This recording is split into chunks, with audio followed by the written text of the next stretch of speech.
안녕하세요. 반갑습니다. 비트코인 뉴스 팡입니다. 2020년 4월 30일 비트코인 뉴스 전해드리도록 하겠습니다. 도움이 되신다면 좋아요, 구독, 댓글 달아주시면 감사하겠습니다. 먼저 뉴스 브리핑 해드리도록 하겠습니다. 비트코인 단숨에 지금 8,000달러를 넘어서면서 지금 8,731달러까지 왔는데요. 비트코인에 대한 계속 분석들 같이 한번 살펴보도록 하고 그 원인들, 상승에 대한 원인들 같이 한번 살펴보겠습니다. 자, 그리고 비트코인 상승 랠리에서 지금 그 투자자들이나 아니면 이제 분석 애널리스트들이 분석이나 전망을 하고 있는데요. 그 내용들 같이 한번 보도록 하고요. 그리고 이더리움 200달러 선 안착할까? 조셉 루빈이 이더리움 2.0 출시 계획을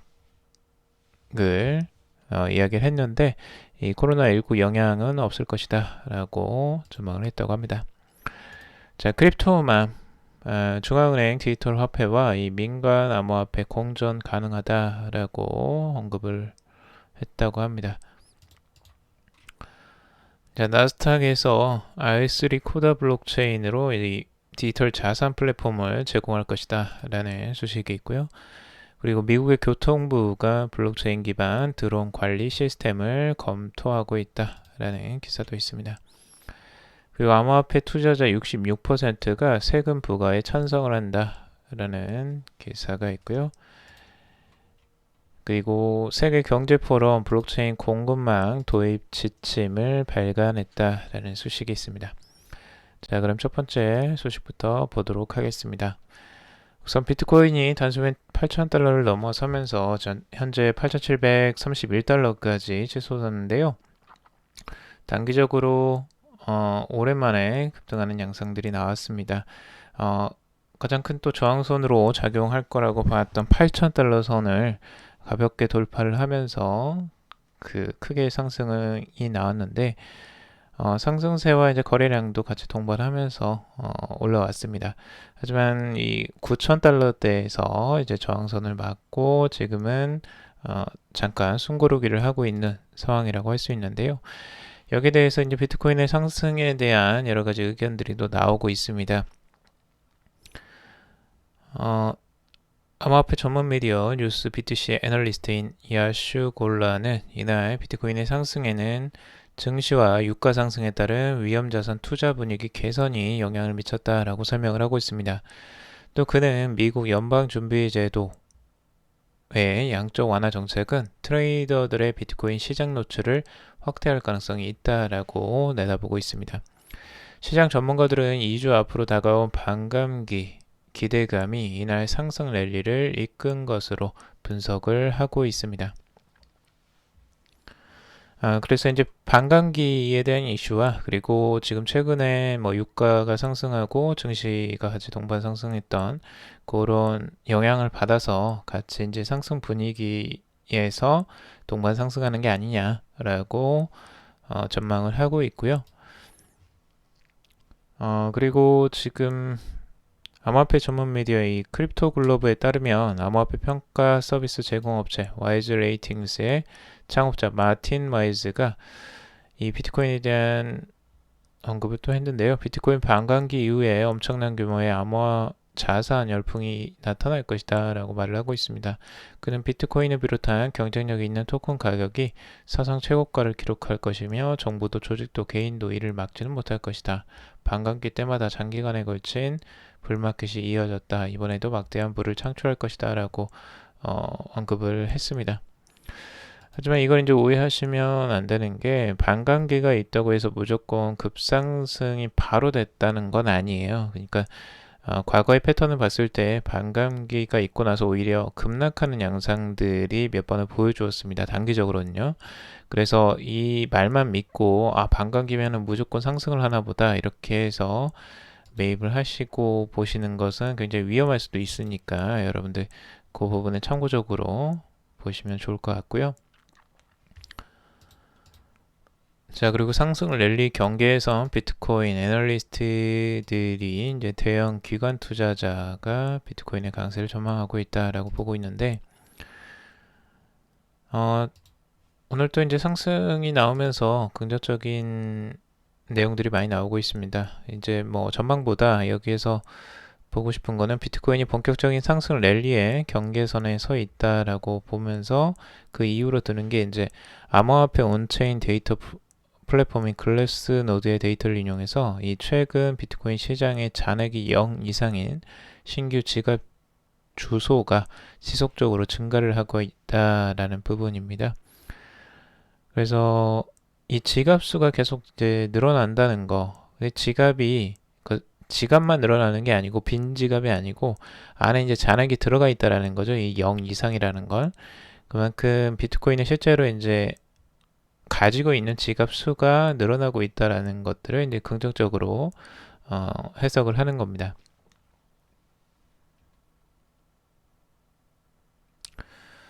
자, 그리고 시장에 대한 이제 전망을 또 기술적 분석 관점에서 한번 보려고 하는데요. 지금 이제 트레이딩 샷의 분석을 한번 가져와 봤습니다. 지금 S&P 500하고 그리고 실업률에 대한 데이터를 가지고 이 분석을 하고 있는데요. 과거에 이제 베어마켓이 있었을 때, 예, 그런 패턴들을 이제 같이 보고 있습니다. 우선 우리가 이제 단기적으로 중요하게 볼 수 있는 몇 번의 이제 급락세가 있었던 시점이 있었죠. 이때가 이제 닷컴 버블 있었을 때였고요. 이때 주가가 급락을 하면서 꽤 많이 하락을 했었죠. 그래서 S&P 500도 급락을 하는데 이때의 실업률이 또 급증을 합니다. 반대로. 그러니까 이제 경기 상황하고 이제 반대로 움직이는 게 맞죠. 그래서 실업률은 급증하고 이 주가는 급락을 하는 이런 양상이 나타나는데요. 지금 서브프라임 모기지 사태 때도 이때 주가가 급락을 하고 그때의 실업률이 급증을 합니다. 이때의 실업률이 오히려 더 크게 단기적으로 증가를 했던 추세가 있었습니다. 그러니까 이런 이제 베어마켓에서는 실업률이 급증하는 양상들을 보여주는데 지금의 이제 지표를 봤을 때 여기에서 트레이딩 샷은 이 베어마켓의 이제 중간 과정 정도로 보고 있어요. 왜냐하면 지금 실업률이 갑자기 급증하는 양상으로 돌아서고 있거든요. 그래서 실업률이 이제 4.5% 가까이 이제 올라왔는데 이렇게 실업률이 계속 떨어지다가 계속 급증하는 양상들로 이렇게 올라가게 된다면 이제 경기에 영향을 미칠 수밖에 없는 거고요. 경기가 안 좋으면 당연히 이제 실업률도 높아지죠. 근데 최근에 실업률이 이제 높아진 이유는 아무래도 그거죠. 뭐죠? 이번에 이제 코로나 사태 때문에 아무래도 이제 영업을 할 수 없거나 이제 경제적인 이제 사업적인 타격이 워낙 크기 때문에 고용을 줄이거나 아니면 이제 실업 사태가 발생하고 있는데 이제 그게 영향을 미쳐서 또 경제에 영향을 미칠 수밖에 없습니다. 그러니까 왜냐하면 실업을 당했는데 경제 활동을 할 수가 없으니까 경제가 위축될 수밖에 없는 거죠. 그래서 쓸 돈이 없는데 이제 어떻게 경제가 돌아가겠어요? 그래서 그런 부분들을 봤을 때 이 실업률이 급증하는 양상들은 경제에 큰 타격을 줄 수 있기 때문에 이 과정으로 지금 이제 보고 있습니다. 베어마켓처럼 이때에도 비슷한 상황이지 않겠느냐라고 이제 바라보고 있는데 이 실업률이 급증하는 양상들이 뚜렷하게 보이시죠? 여기에서 자, 이거를 조금 더 이제 기술적 분석으로 분석을 보면 이 50일 이동평균선을 가지고 50 이동평균선을 가지고 이제 바라보고 있어요. 근데 이 굉장히 장기적인 부분인데 월봉으로 봤을 때 월간 차트로 봤을 때 이 차트에서 실업률이 이렇게 급증하는 양상의 경계점 그걸 이제 이 52평선으로 보고 있습니다. 근데 지금 현재 실업률이 52평선을 뚫고 올라갔다라는 거예요. 그만큼 이제 위험한 구간에 진입을 했다라고 보고 있는 건데요. 이제 그 시작점이다라고 보고 있는 거예요. 그래서 굉장히 지금 이제 경제 시장 자체 그리고 주식시장이나 지금 실업률이나 이런 부분을 봤을 때 이런 베어마켓은 이제 초창기 아니냐. 자, 그래서 이 베어마켓이라는 게 이 증시에 이제 해당이 되는 건데 문제는 비트코인에도 영향을 미칠 수 있는 거예요. 그래서 비트코인에도 이 시장 상황이 당연히 영향을 미칠 수밖에 없을 거라고 이제 생각하는 부분이 좀 많고, 근데 역사적으로는 아직까지 비트코인이 이런 그 큰 베어마켓을 경험해 본 적이 없어요. 단기적으로 비트코인 혼자서 계속 흔들렸던 적은 있지만, 이 큰 이런 사태, 서브프라임 모기지나 이 닷컴 버블 때는 비트코인이 없었죠. 이때 이후에 서브프라임 모기지 이후에 2009년도부터 이제 나오기 시작했고 2010년도부터 이제 조금씩 알려지기 시작했는데 그때 나왔기 때문에 이걸 이제 경험해 본 적이 없는 거예요. 이런 급락 상태, 이 베어마켓 상태. 그래서 이런 사태가 만약 도출이 된다면 비트코인은 과연 어떤 흐름을 보여줄까? 여기에 대해서는 이제 최초로 만약 맞이할 수도 있는 거죠. 베어마켓이 온다면. 그래서 그런 부분에 대한 대비도 분명히 필요해 보이긴 합니다.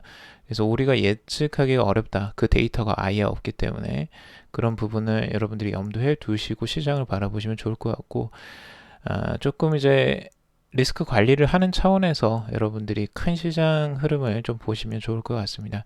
단기적인 등락에 너무 움직이지 마시고 장기적인 추세를 보시고 시장을 보시고 가시는 게 조금 더 도움이 되지 않을까라는 개인적인 의견이고요. 여러분들의 투자는 직접 선택을 하시는 거기 때문에 여러분들 판단에 맡기는 거지만 참고적으로 이런 지표들도 보시면 좋을 것 같습니다.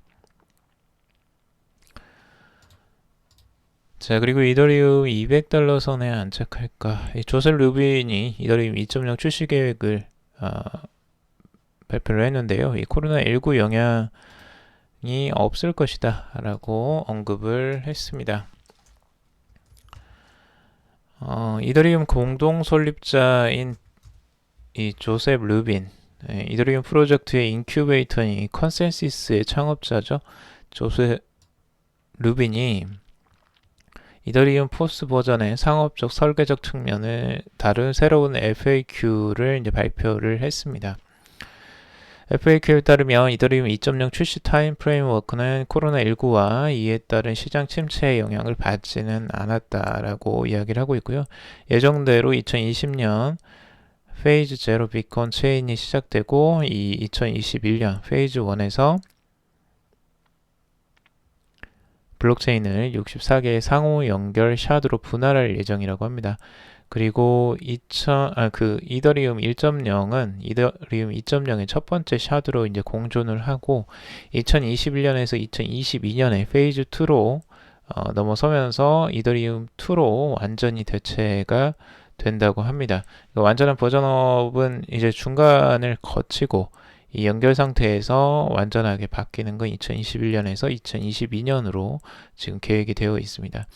근데 이 계획은 이제 코로나와 전혀 상관없이 지금 제대로 진행이 될 것으로 전망을 하고 있습니다. 거기에 기대감인지 비트코인이 지금 또 상승하는 것에 따라서 이더리움도 200달러 선을 넘어섰고요. 지금 220달러에서의 저항에 맞고 지금 214달러 선에 위치해 있습니다. 자, 그리고 크립토맘, 이 중앙은행 디지털 화폐와 민간 화폐가 공존 가능하다라고 언급을 했다고 하는데요. 이 크립토맘이라고 불리는 이 미국 증권거래위원회 위원이 헤스터 피어스라는 위원인데요. 이 크립토 파이낸스 컨퍼런스와 가진 화상 인터뷰에서 이 CBDC 발행이 민간 디지털 화폐의 종말을 의미하는 것은 아니라고 생각한다고 밝혔습니다. 피어스 의원은 이 중앙은행의 CBDC 발행에 신중을 기하고 자신들의 역할에 대해 검토하는 것은 자연스러운 일이라면서 CBDC 발행이 프라이버시를 침해할 우려가 있다는 점을 생각해봐야 된다라고 지적을 하고 있습니다. 그리고 디지털 화폐를 발행하려면 개인 프라이버시 문제에 대해 생각해야 한다면서 대중은 정부가 타인이 그들의 거래를 감시하는 것에 대해 불편하게 여기기 때문이다 라고 설명을 하고 있습니다. 그래서 지금 이제 민간 그 디지털 화폐 중앙은행에서 발행하는 CBDC 발행이 이 암호화폐 민간 암호화폐를 이제 없애지는 않을 것이다. 그러니까 상호 공존을 하면서 갈 것이다라고 예측을 하고 있고요. 근데 이 헤스터 피어스 이 크립토맘이라고 불리우는 이 위원 임기가 이 오는 6월이 마지막이라고 합니다. 이 SEC에 소속된 위원 5명 중에 이 유독 이 암호화폐에 가장 긍정적인 의견을 가지고 있는 위원인데요. 이 위원이 만약 이제 그 이 여기에서 의원에서 이제 탈퇴가 된다면 암호화폐 업계에 이제 부정적인 거 아니냐라고 이제 걱정을 하고 있는데 이 위원은 이 대통령이 임명을 한다고 합니다. 5명의 이제 미 상원의 동의를 거쳐서 대통령이 임명을 한다고 하는데 그런 뭐 잘 했다면 뭐 재임명이 또 될 수도 있겠죠. 자, 그리고 나스닥 R3 코다 블록체인에서 디지털 자산 플랫폼을 제공한다라는 내용인 기사인데요. 나스닥 증권거래소가 R3와의 제휴를 통해서 코다 블록체인 기반의 디지털 자산 시장 플랫폼을 제공한다고 합니다. R3는 공식 보도자료를 통해서 나스닥과 협약을 체결했다고 밝혔고, 이에 따라 나스닥은 R3의 엔터프라이즈 블록체인 코다를 통해서 디지털 자산 시장을 위한 서비스를 제공하게 된다라고 하고 있습니다. 해당 원점 기술은 매칭 엔진, 감시, 데이터 디스커버리, 그리고 리포팅 서비스를 포함한 여러 다른 자본시장 서비스와 연결되는 나스닥 파이낸셜 프레임워크와 통합되어 있다고 합니다. 요한 톨 나스닥 디지털 자산 책임자는 R3의 코다 플랫폼은 고도의 규제 환경을 위해 설계돼서 나스닥의 기술 생태계에 잘 들어맞는다라고 언급을 했고요. 이 자본시장 참가자들은 이제 코다 블록체인을 사용해서 디지털 자산의 발행과 거래, 결산, 수탁을 할 수 있다라고 말을 하고 있습니다. 나스닥은 이 1971년 2월에 이제 개설이 된데요. 이 벤처 기업들이 상장되어 있는 미국의 이제 장외 시장입니다. 마이크로소프트, 인텔, 애플, 구글 등 대부분의 하이테크 관련주가 다 상장이 되어 있는 어마어마한 시장이죠. 최근 나스닥은 이 블록체인 기술과 암호화폐로 영역을 점차 확대하고 있는데 지난해 6월에 암호화폐 데이터 제공업체인 크립토 컴페어와 파트너십을 맺고 기관 투자자를 위한 암호화폐 가격 지수를 출시를 했습니다. 최근에는 이제 비트코인 선물 출시도 검토를 하고 있다고 합니다.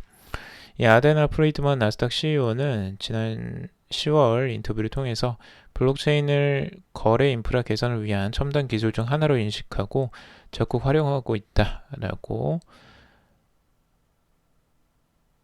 말을 했습니다. 이 블록체인 암호화폐 분야에 진정한 기회가 잠재되어 있다라고 생각을 한다라고 말했습니다. 이번에 나스닥과 협력해서 디지털 자산시장 플랫폼을 제공하는 R3의 코다 플랫폼은 이 국제전기전자공학회가 진행한 국가기술표준평가에서 이더리움, 하이퍼레저, 패브릭을 제치고 유일하게 정부 기준에 부합한다라는 평가를 받은 바도 있습니다. 자, 미국의 교통부에서 이 블록체인 기반 드론 관련 시스템을 검토하고 있다는 소식입니다. 상용 무인 항공기, 이 드론이 사용이 활성화되는 가운데 미국 교통부가 이를 관리하기 위한 보안 기술로 블록체인을 검토하고 있다고 합니다. 미국 교통부는 지난 15일 보고서를 통해서 드론 이용 방안을 개선하기 위한 기술로 블록체인을 연구하고 있다고 밝혔는데 정부는 블록체인이 보안, 식별관리, 비행 허가, 항공 트래픽 관리 등 드론 관련 다양한 부문에서 유용하게 사용될 수 있다고 평가를 했습니다. 보고서는 드론이 자율비행이나 원격 조종을 통해 의약품 배송부터 군사 공격에 이른 다양한 활용 사례를 가질 수 있다고 말을 했습니다. 교통부는 드론 사용이 크게 증가할 것으로 전망을 하고 있고 블록체인을 통해 신기술 활용에 대한 신뢰도를 더욱 높일 수 있다고 강조를 했습니다. 또한 드론 통신, 추적, 혼잡 기술, 프로토콜 등의 안정성을 더할 수 있다고 덧붙였는데요. 보고서는 이미 드론이 가진 취약점을 해결하기 위해서 블록체인이 접목된 사례들이 나오고 있다고 전했습니다. 이 비행 데이터 기록 장치로 이 드론 사고를 분석하는 블록체인 기술을 더하면 데이터 무결성, 관리 효율성 등을 더욱 개선할 수 있다고 주장을 하고 있습니다. 앞으로 이제 드론 사용이 급증할 것으로 이제 보이고 있습니다. 특히 미국에서는 이 배송들이 이제 드론으로 지금 벌써부터 테스트를 하고 진행을 하고 있다라는 소식이 들리고 있는데요. 모든 물류의 이동들이 이제 드론을 활용할 가능성들이 굉장히 높아지고 있습니다. 그렇기 때문에 여기에 대한 교통 시스템도 굉장히 중요하겠죠. 그래서 이 드론 관리 시스템을 이제 블록체인으로 활용을 하는 거고, 앞으로 이런 교통에 관련된 모든 시스템 인프라는 이제 블록체인으로 만들어질 것으로 전망이 됩니다. 자, 그리고 암호화폐 투자자의 66%가 세금 부과에 찬성한다라고 하는데요. 국내는 반대 의견이 높다라는 소식입니다. 암호화폐 투자자의 3분의 2는 암호화폐 거래로 발생한 수익에 세금을 매기는 것에 대해서 찬성하는 것으로 조사가 됐다고 합니다. 비둘기 지갑 개발사인 차일들리가 전세계 이용자 5,750명을 대상으로 실시한 설문조사에 따르면 전체 응답자의 66%인 3,789명이 암호화폐 세금 부과에 찬성한다라고 밝혔습니다. 특히 절반에 달하는 48%의 응답자는 암호화폐 세금 부과는 당연한 의무로 적극 찬성한다라는 의견을 나타냈고 나머지 18%는 납득할 만한 수준이라면 찬성한다라고 답했습니다. 반면에 이 암호화폐 세금 부과에 반대하는 의견은 전체 응답자의 20%로 집계가 됐는데요. 응답자의 9%는 충분한 논의와 합의가 이루어진 후에 과세가 이루어져야 한다라고 답했고 11%는 지금과는 다른 새로운 접근이 필요하다는 반대 의견을 냈습니다. 이번 설문에서 이제 국내 사용자들은 53%가 암호화폐 과세에 반대 의견을 나타내서 암호화폐 과세를 지지하는 의견이 비교적 높은 해외 이용 사용자들과 대조적인 모습을 보였다고 합니다. 전체적으로는 이제 세금 부과는 앞으로 당연하게 이제 생각을 하고는 있지만 그 과정에서의 이제 문제를 지적하는 것 같습니다. 아무래도 세금을 부과를 하는 것은 어느 정도 당연한 수순이지만 그 수순이 조금 더 이제 정당하고 조금 더 충분한 논의와 합의를 이룬 다음에 이루어지는 게 좋지 않겠느냐가 대다수의 의견을 내는 것 같습니다. 반대 의견에서는요. 그래도 이걸 막을 수는 없죠. 어차피 세금 부과는 막을 수가 없는 과정인 것 같고 전체적으로 규제 안으로 이제 들어가는 과정에서는 당연하게 받아들일 수밖에 없는 형태인 것 같습니다. 자, 그리고 세계 경제 포럼 블록체인 공급망 도입 지침 발간이라는 기사인데요. 세계 경제 포럼이 코로나19 확산으로 직격탄을 맞은 이 공급망을 되살리기 위한 솔루션으로 블록체인 기술을 제안했다고 합니다. 세계 경제 포럼은 분산 원점 기술을 통해서 안정적인 공급망을 구축할 수 있도록 돕기 위한 종합 지침서 신뢰를 재설계하다 블록체인 배포 툴킷을 발간했다라고 합니다. 코로나19 확산에 따라서 이 생산 차질, 수요 위축 등으로 글로벌 경제 전체가 휘청이는 가운데 기존 공급망이 가진 비효율성과 취약성이 드러났다라고 보고 있습니다. 특히 의약품, 식품 공급망은 가장 심한 타격을 받았는데요. 비영리 기구는 이 코로나19 팬데믹으로 보다 탄력적인 글로벌 공급망, 신뢰할 수 있는 데이터, 무역 디지털화를 통한 경제 회복의 필요성이 부각된다면서 기존 공급망의 문제를 해결할 더 나은 기술 솔루션으로 블록체인을 제시했다고 합니다. 세계경제포럼은 공급망의 효율성 수준은 투명성에 달려있다면서 공급망 참여자 간의 정확한 정보 공유를 가능하게 하는 블록체인 기술을 활용해야 한다라고 강조를 하고 있습니다.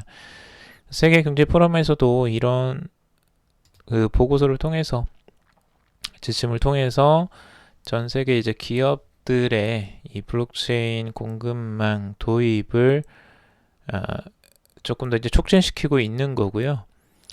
IBM에서도 이제 블록체인 공급망을 이제 무료로 최근에 이제 제공하겠다라고 몇 개월간은 무료로 제공하겠다라고 하면서 이 공급망 확산, 블록체인 공급망 확산을 유도하고 있습니다.